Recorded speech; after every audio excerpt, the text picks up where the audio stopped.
Lorsque vous arrivez sur la page d'identification de l'application Concours EPS, deux cas sont possibles.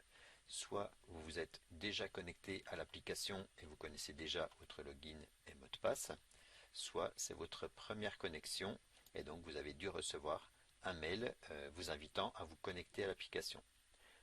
Donc en cliquant sur le lien inscrit dans le mail, vous devez arriver sur la page d'identification avec votre mail professionnel déjà pré-rempli. Vous cliquez sur Suivant.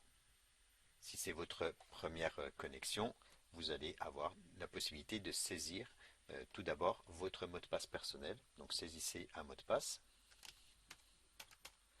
confirmez ce mot de passe et cliquez sur Première connexion.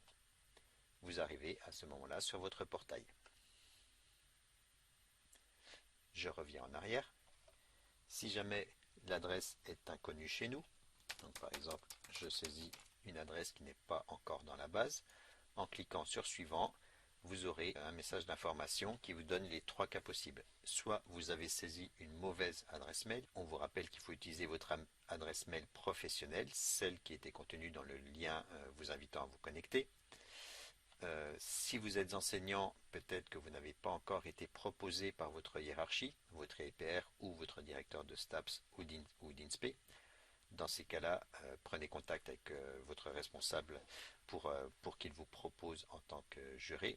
Enfin, si vous êtes responsable académique, donc IAPR, directeur de STAPS ou d'INSPE, peut-être que votre adresse professionnelle n'a pas été saisie encore dans notre base de données ou qu'il y a une erreur de saisie. Donc dans ces cas-là, prenez contact avec un membre de staff d'un des concours de recrutement pour que l'on vérifie et que l'on vous ajoute dans notre base de données. Enfin, je reviens sur le troisième cas.